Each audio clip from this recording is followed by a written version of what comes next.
Okay, let's talk about the Kyle Kuzma ankle injury. It happened around late August, August 22nd, 23rd, something like that.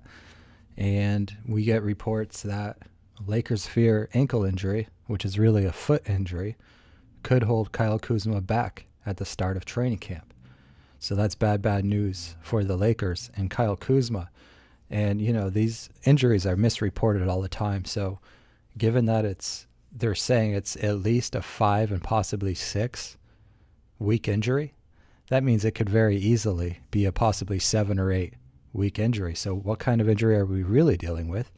They referred to it elsewhere, more honestly, as a foot injury. It's not the ankle, okay? So they misrepresented what the injury was when it happened.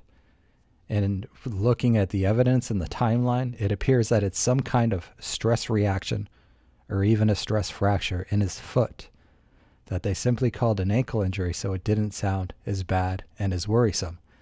Just like when Kyrie Irving broke his face 2 days ago, they come out yesterday and they say it's a day-to-day injury because there's no games, right? So because there's no games, they said that Kyle Kuzma just had an ankle injury and he just was just going to miss a few games at the World Cup. So um, now remember, just this past season, we had Aaron Baines, who basically had probably what was a similar injury. And remember, they said he had a bruised foot, right? Well, that, in my opinion, was really a stress reaction. And he said it was just an overload injury from playing too much, even though he didn't really play a whole lot. And he had missed a bunch of games before that. So, but in any event, when someone says it's a bruise, but they're out a full month, like Aaron Baines was, that basically means stress reaction. And so, Aaron Baines missed 1 month in the middle of the season and came right back and started playing again. Well, Kyle Kuzma is missing 5 weeks at least. And so, what does that mean for the injury? It means it very well could be a stress fracture. And remember when LeBron James pulled his groin last year or whatever it was, and he said, "Oh, I'll be right back." Okay, when you're playing for the Lakers, let's pull up the Lakers preseason schedule so we can find out what kind of games Kyle Kuzma is going to miss. But when you're playing for the Lakers, there's going to be all kinds of big time money incentives to misrepresent injuries, to make people think that, oh, you're coming right back. Okay, so Kyle Kuzma most definitely out for this Golden State Warriors game.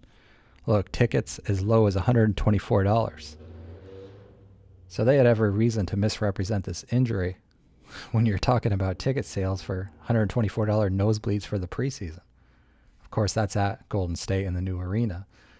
But, we know about the size of the Lakers TV contract. So what kind of injury is Kyle Kuzma dealing with? Let's say it's just a stress reaction. No, it's got to be something serious, though, guys. We will see when we actually get Kyle Kuzma back. And not only does he have to come back, but because of the nature of that kind of injury, he's basically been off his feet since late August, guys. And you might have thought, yeah, it was great that he was playing in those FIBA practices and workouts and exhibition games that whole time. But when you're sitting on your feet for 5, 6, 7 weeks, doesn't really matter what kind of shape you were in before. You are going to be out of sorts in a big, big way. So we will see when he comes back to practices, and it gets real hectic because they have this long trip to China. So he's definitely missing that Golden State game on October 5th, which is just like a week from now. And camp doesn't start till what, October 1st or something like that? So if he's missing the start of camp, he's definitely missing that Golden State game. And remember, if nothing else, just for a precaution. So I suppose in a sense that this long trip to China and all the days off and all the days of getting over jet lag once they get over there, maybe by the time they get back from China, he will be able to start, 3 more exhibition games against Golden State. That is wild, huh, guys? That is wild. So how many of these is he going to? He may very well be out for the entire preseason once he's cleared. Okay, first it's going to be cleared to shoot around, which he may very well not even have right now. He's probably in a walking boot, so maybe he can sit down or stand up in a walking boot, not moving that, not putting any stress on that stress reaction or stress fracture in his foot. And then the other thing you have to worry about, guys, is if he does come back too soon, he could very easily re-aggravate that stress reaction, which would mean sitting out for another month. So they're going to have to be very, very careful. So he may very well be out for the entire preseason, but at least maybe he can start participating in the practices eventually towards the end of preseason. But by that time, training camp portion is basically already over, and they're just basically playing a game every other day. Kyle Kuzma won't be playing in them, and the practices on the off days are not really going to be much. So, guys, at the very least, Kyle Kuzma, if he does start the season game 1 against the Clippers, let's just say that he's going to be at about 70% at best, right? So this was already going to be a very tough matchup against the LA Clippers. And then they have 3 days off after that, so that's good. But it's going to be, again, against a tough Utah team.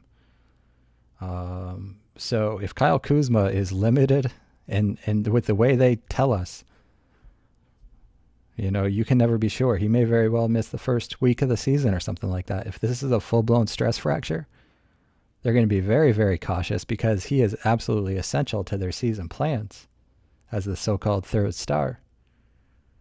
And they are not going to care about even getting out to a mediocre 500 record through 6 games or so because of his importance to that team. But, looking at the Clippers, when at best you're going to be getting a 70-80% Kyle Kuzma, who's not in shape, doesn't have the cardio, not going to be able to play the defense, is going to kind of be trying not to get hurt. So when it comes to going up for shot blocks or going up for rebounds, he's going to worry about someone stepping on that foot, just like we saw with Gordon Hayward all year, right? He was afraid to go in for those rebounds. He's probably going to continue to be afraid to go for rebounds this year, which is going to be one of the many factors that'll lead to Celtics rebounding woes. But Kyle Kuzma, Lakers, Clippers, opening night. I think it's going to be the Clippers. They can't afford to have a limited Kyle Kuzma.